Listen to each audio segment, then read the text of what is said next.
जय सियाराम, जय हनुमानजी महाराज। बालाजी भक्ती video channel आपलं खूप खूप स्वागत आहे।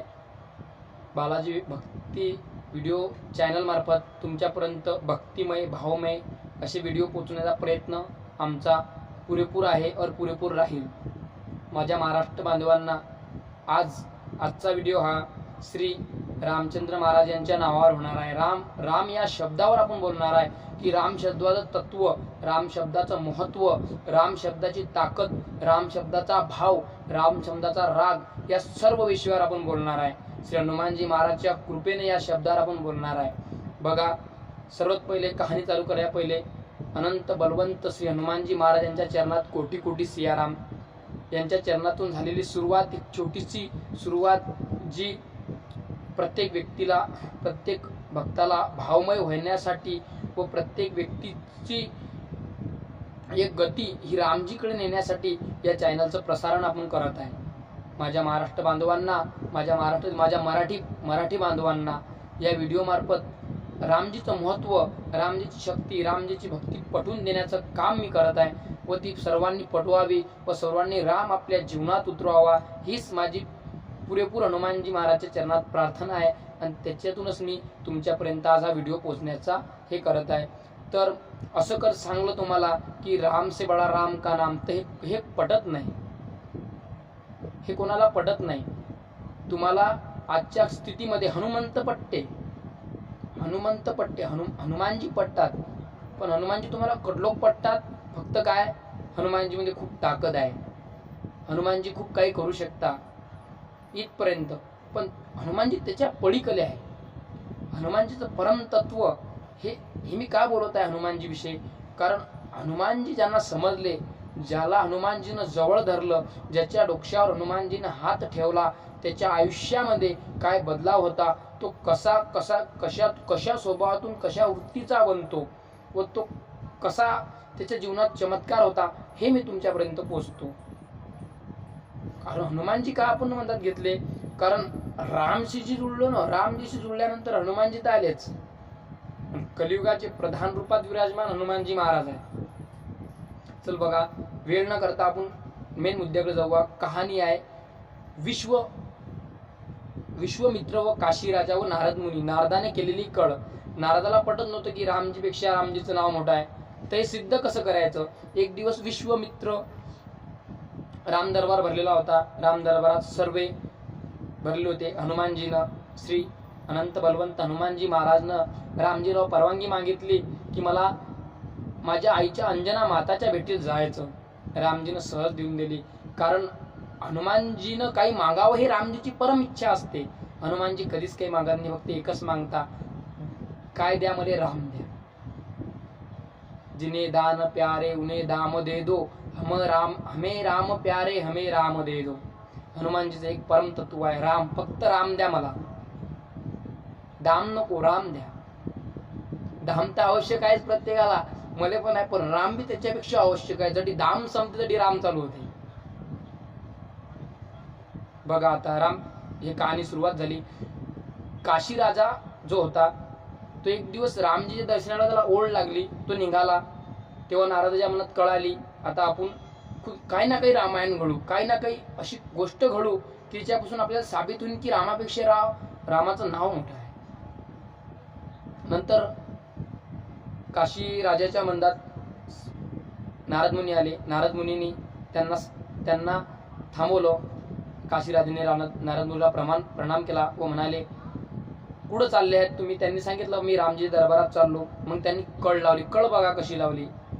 विश्वमित्र गुरु रामजीच्या पलीकडच्या साईडला बसलेले होते। तेव्हा नारद मुनींनी काशीराजाला सांगितलं की तुम्ही जा दरबारात, पण विश्वमित्र गुरुच्या रामजीला प्रणाम करा, रामजीचे दर्शन घ्या, पण विश्वमित्र गुरुचे दर्शन घेऊ नका व शांत बसा। आता काशीराजा साधा भोळा, रामजीचा परम भक्त, रामजीचं नाव सतत नाव जपणारा, त्याच्या मनात काहीच नाही, त्याने तसंच केलं। गेला, रामजी दर्शन घेतला आणि साईडला बसला। त्याच्यानंतर दरबार सुटला। दरबार सुटल्यानंतर रामजीला विश्वमित्र म्हणाले, तुम्ही रामजी मर्यादा पुरुषोत्तम आणि तुमच्या दरबारात आज मर्यादा भंग झाली। रामजी म्हणाले, सांगा मला कशी मर्यादा भंग झाली, कशी झाली? मी तर दरबारात होतो, मला काही ठाऊक नाही. तेव्हा विश्वामित्र म्हणतात, काशीराजानं तुम्हाला प्रणाम केलं, पण माझ्या गुरुतत्वाचा अपमान झाला, माझा गुरुतत्व याचा अपमान झाला, त्यांनी मला प्रणाम नाही केला. खूप क्रोधित झाले विश्वामित्र. तेव्हा रामजी, गुरुचं क्रोध रामजीच्याकडून पाहता नाही गेलं. तेव्हा रामजीनं त्यांना सांगितलं, माझी प्रतिज्ञा आहे की मी सूर्य मावळेपर्यंत, सूर्यास्तपर्यंत त्या राजाला मृत्युमुखी पाळेल, माझ्या अमुक बाणानं मृत्युमुखी पाळेल. आणि तुम्हाला माहिती आहे, आम्हाला माहिती आहे, रघुकुल रीत सदा चली आई, प्राण जाय पर वचन न जाय. प्राण जाईन पण वचन रामाचं तुटणार नाही. पण हे वचन सुद्धा तुटतं त्या राम नावानं. याच व्हिडिओवर आपण बोलत आहे. बघा समोर कसं सर्व झालं. आता रामजीनं प्रतिज्ञा घेतली. त्याच्या बाद काशीराजापर्यंत न्यूज पोहोचली, सर्व वायू वेगानं पसरली की रामजीनं प्रतिज्ञा घेतली, काशीराजाला मी सूर्यास्तपर्यंत मारून टाकेल. तेव्हा काशीराजा नारद मुनीकडे गेले. नारद मुनी तू घाबरू नकोस, मी सांगतो ते कर. मरण प्रत्येकाला असते, मरण प्रत्येकाला. रामजीच्या अमुक बाणानं तुझं मृत्यू आला तर तुझ्या जीवनाचं कल्याण होईल. पण हिच्यातून तुला वाचू शकते तर फक्त एकच आई, ती जगज्जननी जन्ममाता श्री अंजनी माता. तिचे चरणधर हनुमानजीची माता, तिचे चरणधर, तिच्या चरणात जाऊन प्रार्थना कर की मला वाचव, माझ्या प्राणाची रक्षा कर. आणि जोपर्यंत ते 3 खेप वचन देत नाही तोपर्यंत तू माघार येऊ नको, तिचे पाय सोडू नको. त्यांनी तसं केलं. तो गेला, आईचे चरण धरले. आई राम नाव जपत होती. तेव्हा आईचे चरण धरले आणि म्हणाला, माते माझे प्राण संकटात आहे, माझे प्राण तार, मला तार, मला तार. तेव्हा ऐकून त्याने वचन घेतलं. तेवढ्यातच तिकून निघाले हनुमानजी आईच्या चरणात आले, आईजवळ आले. तेव्हाच आई म्हणाली, बाळा तुझीच आठवण मला आली, तुझ्याकडून मला एक काम करून घ्यायचं आहे. ते काम म्हणजे असं की काशीराजावर कोणता तरी राजा हा घात करणार आहे. हनुमानजीला सुद्धा माहित नव्हतं की प्रतिज्ञा प्रभू रामाची आहे. हनुमानजीने बी मोठ्या क्षमतेनं, मोठ्या ताकदनं म्हणाले, हे माते तुला दिलेलं वचन मी रामजीची सोगंद घेऊन सांगतो की काशीराजाच्या केसाला बी मी धक्का लागू देणार नाही. हनुमान गुंतले, माता अंजना गुंतली, राम गुंतले. कोणापायी? फक्त नारदामाई, नारद मुनी पायी. एका वचनात, एका सर्कलमध्ये तिन्ही सुद्धा बांधल्या गेले. बघा या सर्कलमधून व्हायचं काय, आपलं शिक्याचं काय. बघा सर्कल तयार झालं सर्वीकडून. रामजीची शपथ हनुमानजीने घेतली. आईला शपथ दिली की मी काशीराजाला धक्का राहू देणार नाही. नंतर हनुमानजीला माहिती पडलं की काशीराजाला मारण्याची प्रतिज्ञा प्रभू रामचंद्रांनी घेतलेली आहे. तेव्हा यांच्या अंगाला काटे आले, शहार आला की देवा भगवंता परमेश्वरा, तुझी सोगंद मी कशी फेटाळू, तुझा शब्द मी कसा खाले देऊ. मी तुझा परमभक्त, परमदूत, मी तुझ्या दरबारातला चाकरी, मी तुझी सोगंद कशी खाली जाऊ देऊ. पण इकून अंजना मातेची पण सोगंद. आता संकट हे हनुमानजीवर. पण संकट मोचन हनुमानजी याच्यातून कसे निघतात व कसे सुटतात हेच तुम्हाला सांगणार आहे. तेव्हा काशीराजाला घेऊन ते एका नदीकाठी जातात. त्यांना सांगता, कंबर इतक्या पाण्यात जाऊन उभे राहावं, राम नामाचा जप कर. जप चालू होतो. सूर्यास्त व्हायला अर्धा पाऊण थोड्या वेळाचा हे असतो, टाइम असतो. त्यावेळेस रामचंद्र भगवान तटी येता, विश्वामित्र येता आणि रामचंद्र भगवानची प्रतिज्ञा सुटत नाही. कारण परमेश्वर नारायण अवतार यांची प्रतिज्ञा कशी खाली जाणार. तेव्हा ते अमुक बाण, राम बाण चालवता. तेव्हा हनुमानजी हात जोडून ओम राम राम श्रीराम जय राम जप करत उभे राहता. अमुक बाण, रामजीचा बाण. आपण बघा आज बी रोजी आपण जर एखाद्या ठिकाणी असाल तर कुठं निंसान तर कोणी म्हणते रामबाण उपाय आहे, रामबाण उपाय आहे. याचा अर्थ काय? सर्व लास्ट उपाय म्हणजे रामबाण उपाय. जेव्हा रामबाण चालतो तो वापिस नाही येत मित्रांनो, तो काम करून येतो. तो रामजीचा बाण ते रामचरित्र मानसानुसार कुठेही वापिस आलेला नाही. तो त्याचं कार्य करूनच रिटर्न लोटला. जेव्हा रामजीची प्रतिज्ञा जेव्हा हनुमानजी ऐकतात तेव्हा ते समक्ष काशीराजापुढे उभे राहतात. कारण आईची सोगंद इकून आहे, तिकून रामजीची आहे. रामजी बाण चालवता. रामजीचा तीर सुटलेला कमानातून तीर हा हनुमानजीच्या छातीपर्यंत येतो आणि स्तब्ध उभा राहतो. का उभा राहतो?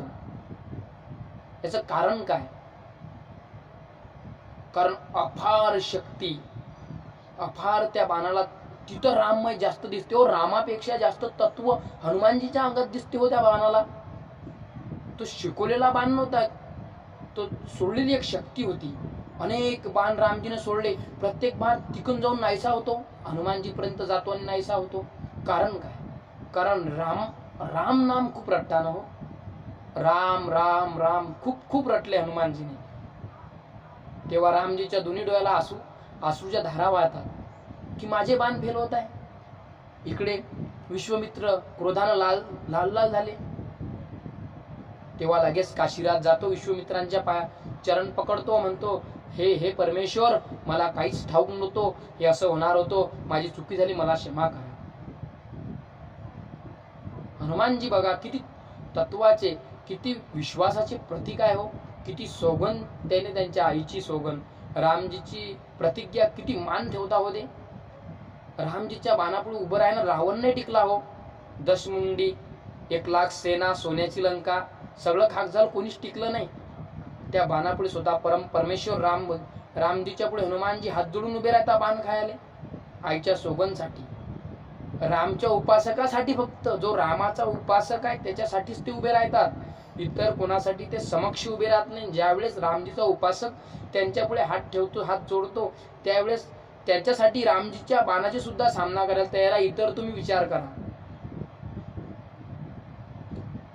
सांगायचं तात्पर्य एवढंच आहे की राम से बडा राम का नाम, जो राम नाव जपीन त्याच्या जीवनाचं सोनं झाल्याशिवाय राहणार नाही.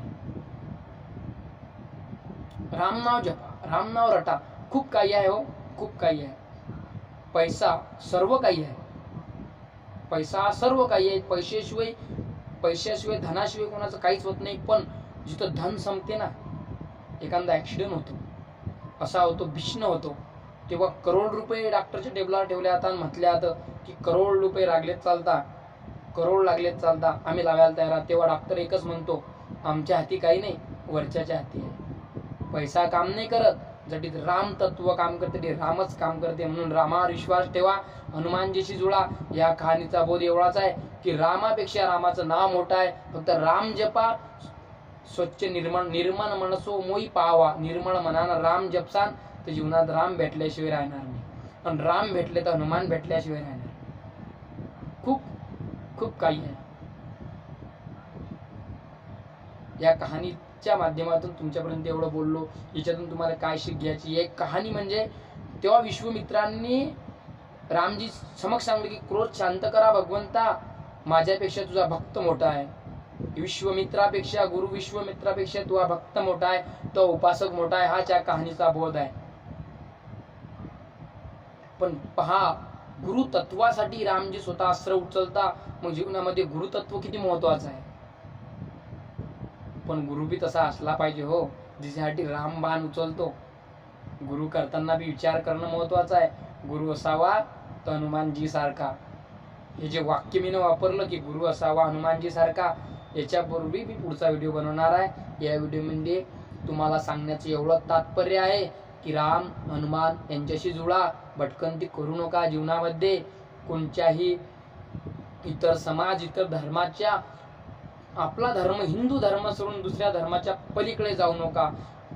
तर तुम्हाला समजेन आपला धर्म काय, या धर्माचं तत्व काय, याचं महत्व काय. हे कहाणी नव्हती, हे सत्य घटना आहे रामचरित्र मानसची. राम से बडा राम का नाम. रामजीचा सुद्धा बाण हा वापिस जाऊ शकतो. तुम्ही विचार शक्तीचा, इतर क्रूर लोकांचा, क्रूर राक्षसाचा विचार करा. हे काय काढले ज्या तुम्ही राम जप सांगता, तुमचे दुश्मन काय काढले. घृणा, वाद विवाद करायचा विषय नसतो. राम जपल्यानं घृणा नाहीशी होते, तम अभिमान अहंकार नाहीसा होतो, पण स्वाभिमान येतो. त्या स्वाभिमानात जीवन जगा. रामजी भजा, हनुमानजी भजा, खूप काही मिळेल. जय सियाराम, जय हनुमानजी महाराज. पुढचा व्हिडिओ गुरु असावा तर हनुमानजी सारखा, याच्यावर आपण बोलू. हनुमानजी महाराजचा कृपा आशीर्वाद तुमच्यावर सदैव राव, पर माझ्यावर बी राव, हीच त्यांच्या चरणी प्रार्थना. जय सियाराम, जय हनुमानजी महाराज.